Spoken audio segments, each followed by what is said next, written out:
Hi everyone, Magnus here, back with some more live explained rapid chess, this time playing a 23-28 candidate master from Taiwan. I have already played around 2 moves this game already. I started with e4, c5 and c3, Alpin Sicilian style, and the idea of this opening is that I want to try and push my pawns and take some central space, c3 in order to build this center. I'm going to start with the move knight to f3. It's slightly more flexible than the move pawn to d4, because oftentimes in pawn to d4 you can get a capture and black will quickly play d6, whereas this line's slightly more flexible with knight to f3 and the bishop can go to c4, and you'll often get a slightly different line where the pawn doesn't necessarily go to d4 right away, and you try and induce black to overextend, from which you can then chip away with this pawn or with b3. So bishop comes to c4, hitting the horse. Knight will probably retreat to b6. If pawn goes to e6, we'll probably just castle here. At any moment, if you really want, you can take the knight, and you should get a fairly balanced position. After something like d4, takes. Black has got the doubled pawns, but can always break with d6, and should be able to equalize without too much trouble. But okay, knight b6 is the main move. Point being, you get the knight out of harm's way, don't want to get your pawns doubled, but they do go for e6, which is also very reasonable. I'm going to castle my king here, and probably we'll see something like d6. I'll play d4 at some point, and we'll end up in a situation where there's these pawns with tension on one another. Neither side really wants to take and release that tension. So as you can see, these two pawns looking at each other, these pawns looking at each other. And if they take me, for example, here, I'm just going to take back. If they take me here, I will take back. So my pawn chain connect 4, very, very nice, is pointing in this direction. They're all guarding each other, and he's trying to undermine all of my center pawns. But at the same time, I'm also going like queen e2, bringing the rook to the d file, lining up with the queen, and getting pretty decent development.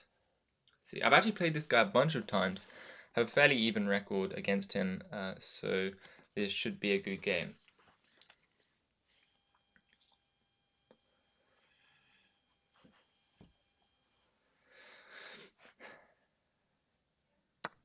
Okay, decides to capture here. I'm probably going to take with the pawn. If I took with the knight, there could always be some destabilization here. So taking with the pawn makes the most sense to me. This e-pawn will remain strong for most of the game. And I can always go queen e2, bring my rook to the center. This e-pawn is a nasty clamp on the position, prevents some natural development squares, and yeah, it just does a pretty good job. There is always this idea of running the a-pawn down the board, but I think it's should be making a little bit more sense just to get the queen out of the way to e2, getting my rook to the d file to line up with the black queen. That way I can really start to put a little bit of pressure on this knight here. So you can play moves like bringing the rook in, the queen could even go to e4, and eventually you are stacking up quite a lot of attackers on this queen, and the knight doesn't have any jumps here or here to guard this horse either. Also, this bishop has a hard time developing. If you go bishop d7, rook comes to d1, and there's no good way to protect this knight. You'd have to move it back or something, and then there would be a pin on the queen.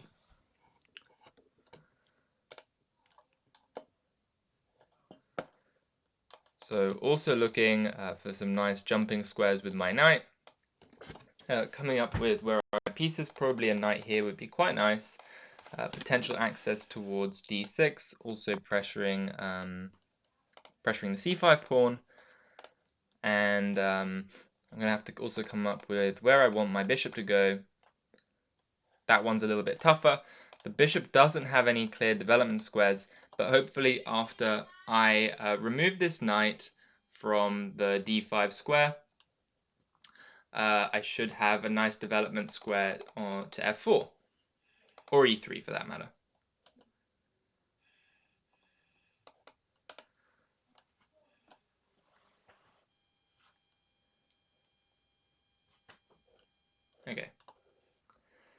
let's see what he's going to do. You can't move the queen because then this knight would perish and I would win a pawn. And there isn't really a great way to add a protector to the knight. So for now, the queen is providing sufficient defense. Oh, so he does sacrifice. Sacrifices the pawn here. Very interesting move. So something like takes, bishop g5 maybe, bishop g4. But bishop g4, knight d2, if you bring a rook here, this pawn is sufficiently defended and you can't capture, because then on captures, I am still defending this e pawn, and if a rook goes here, I'll just trade it. And if you bring your rook back, I always have h3, and I have sufficient protection of my knight. So I do think this is good enough. Bishop to e6 probably makes more sense as a developing move. I will move my rook back to the d1 square, because why not? It's going to move to one of these squares, and he's going to bring a rook to the center anyway, which I'll have to deal with. And I'll probably want to exchange rooks.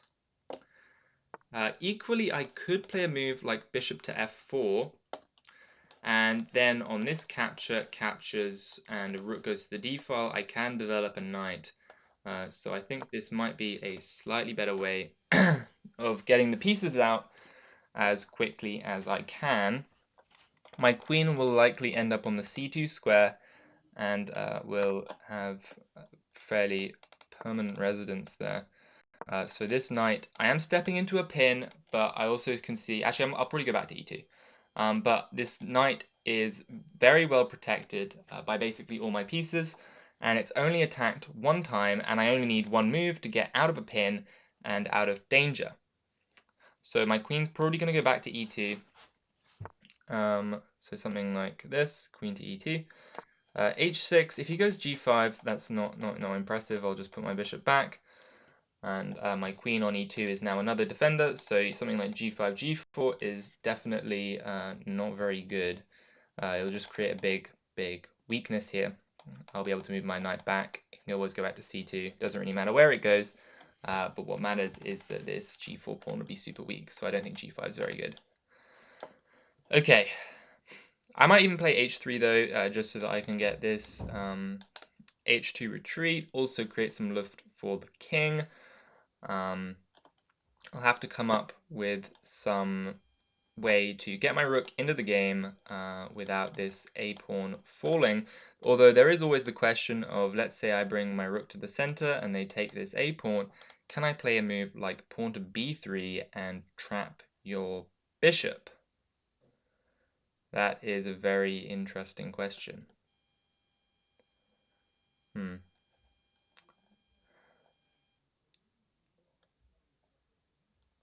I'm not exactly sure. Maybe I want to bring my knight into d6. Looks like a pretty good square. So a4. Okay, I'm gonna have to try and get this rook somehow into the game. They are putting pretty significant pressure down the d file. I do have a pawn already as some kind of compensation for this exposed file, but at the same time, whether or not I can get my knight in is kind of a question. Okay, I think I'm going to go for knight to e4, try and get my knight into d6, and then maybe I will develop the rook over. You never really want to move this c-pawn forward, because then that will give up the d4 square. And yeah, I don't know. It's hard to make progress. The good thing is that I have got this extra e-pawn, and so my opponent does have bishop pair and the d-file, so I imagine that this is probably close to equal given the compensation. But at the same time, what's important is that I'm holding I'm holding all the critical squares here, as you can see, And there's almost a sacrifice on a2, bishop takes a2, rook takes a2, and it looks like queen d1 might be a good move, because if I were to take the queen, then the rook would take, and I would get checkmated. But on bishop takes a2, rook takes a2, queen d1, I would have queen f1. So my opponent doesn't go for that. I'm just going to play h3 though, making some luft. If they are playing a6 for the purpose of b5, I'd be very, very happy to play pawn to a5 and open up another line of attack, because while they're dominating the d file, I would much rather try and open up some other lines. So I'm very happy to see this move. I will play pawn to a4 and try to open up my position. Okay, they're going to attack my queen. I don't think this is a very big deal. I'll probably just move my queen to e3, I guess. Yeah, let's put the queen on e3. I'm also going to try and make some phantom threats here, maybe hinting at bishop takes on h6. Also looking to capture here, and bishop captures would slightly split up the structure. Maybe even have something like pawn to b4, trying to blow things open. And also knight d6, always on the cards. Knight pressuring the c5 pawn, so they do go back and try to protect with their queen. Definitely a logical move. Actually, this might not even be such a phantom threat. The only problem is that this knight on e4 is hanging. So what I am going to do actually is create one capture here. I'm assuming they're going to take with the bishop, because if they take with the pawn, they will open up a lot of... Okay, so now my rook has opened up, which is great. I am definitely a big fan of the open rook. I might actually retreat this knight back to d2, because what I'm noticing is their bishop's very, very short on squares here. And if I can exchange off your bishop, so something like bishop d3 might have to get played. But if I can exchange off your bishop for this knight, then I will have the same exact pieces. Okay, so they do play bishop d3. I was going to say I would have the same pieces, and that would be quite good. So what now? Okay, I actually think I might centralize my rook here, and I'm actually going to try and make this pawn to e6 breakthrough work, because if I can exchange some more pieces, get the queens up. Okay, so I think e6 is absolutely the way to go, trying to bust through the position. And of course, this would force off the queens pretty much. I mean, not force, you could technically move, but I think that'd be really dangerous. Wow, they play this move. Okay, now I'm really interested in this sacrifice. Really, really interested. I don't know if it works, though. It probably doesn't work.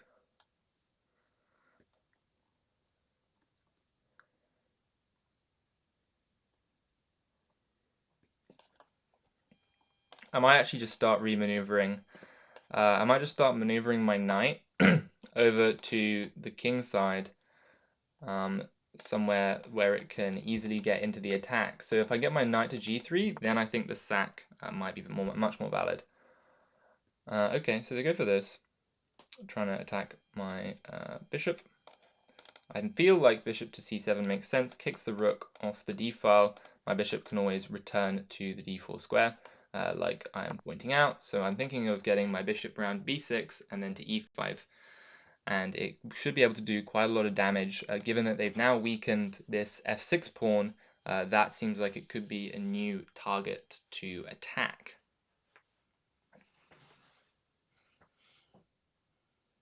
So rook c8 is the logical move. Rook a8 also makes a lot of sense, potentially trying to get in. I'm going to drop my bishop back, preventing their bishop from coming in and potentially being annoying. And also I can now play moves like bringing my knight in. If they were to actually take my knight on f1, I would even consider taking with the king, because I really want to keep this battery here. Okay.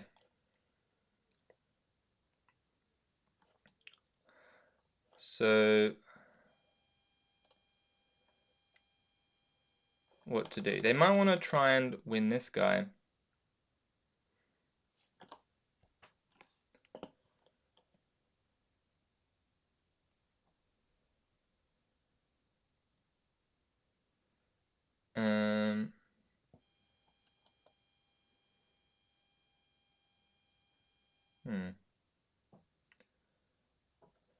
Okay, I'm possibly thinking about just bringing back this bishop.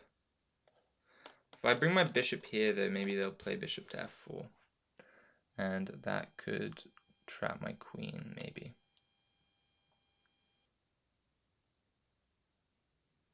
Actually, my queen's in a little bit of trouble.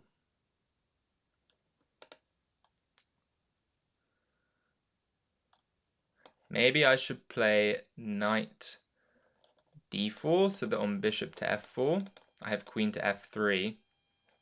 There's no bishop blocks. I offer the queen trade, and if you trade with me, then I'll just come back. I think that makes sense. I've now opened up the f3 square for my queen, so I shouldn't be running out of squares.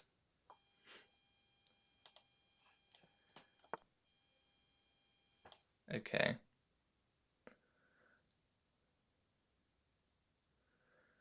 Things are getting a little bit chaotic, to be honest, which is not exactly what I wanted. Knight's coming in. I don't really see any forward jumps for the knight, really. I'm just going to bring my knight in and try and get a knight on h5, probably. Or potentially e4, which would initiate a lot of trades. But at the same time, black has got the weaker king. Black has more active pieces, though. So it's definitely a trade-off.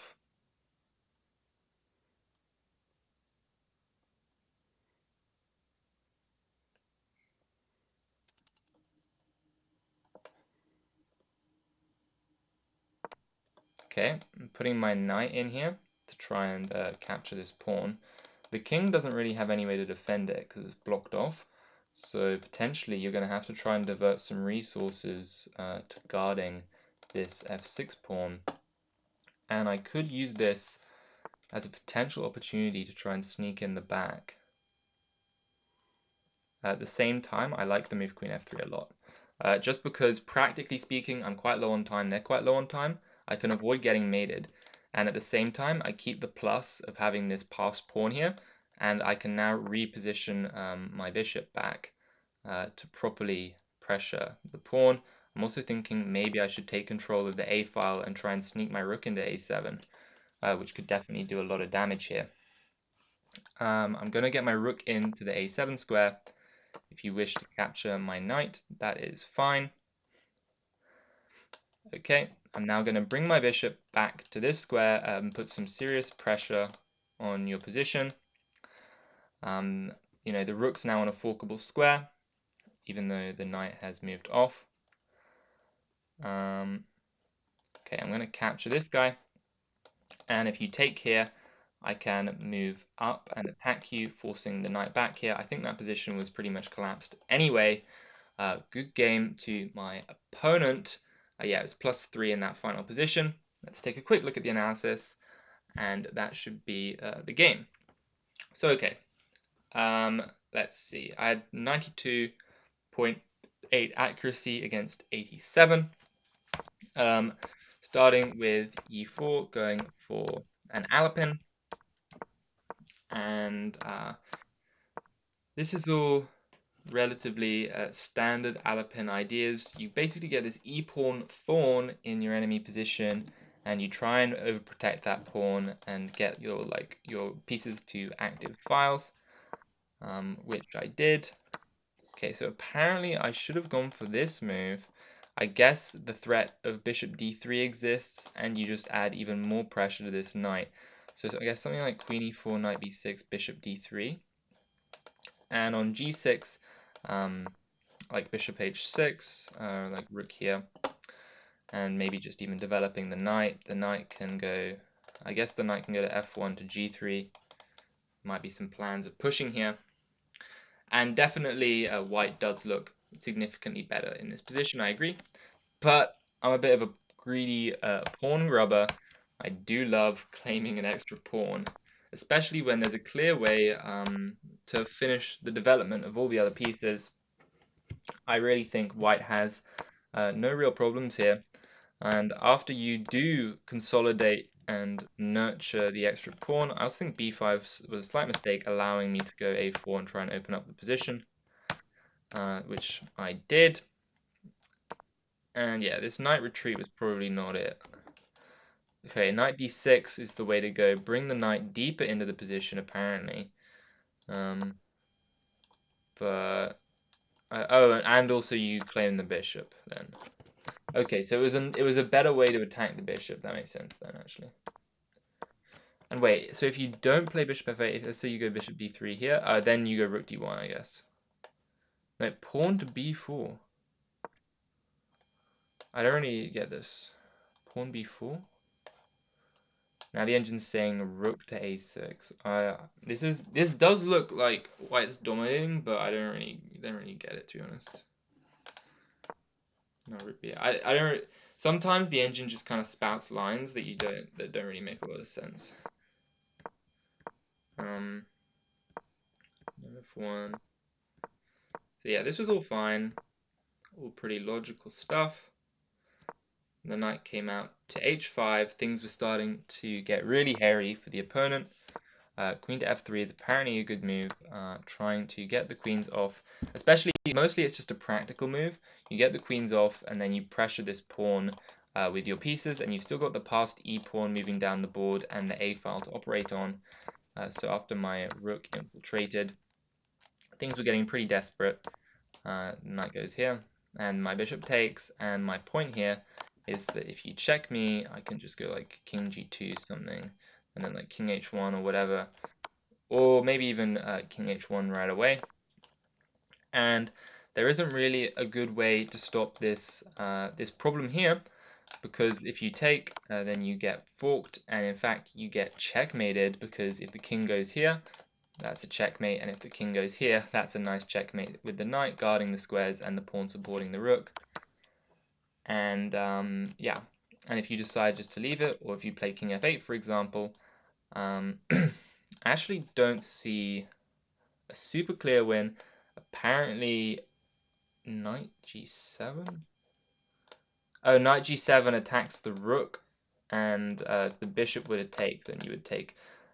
Wait, oh no, you deliver a check with the rook, king moves, and then you take the rook. Okay, that's a nice line. I don't know that I would have seen that, probably not given the time situation, but it doesn't really matter. What you need to notice is that white was the one pressing in the final position, up on time, and with good position.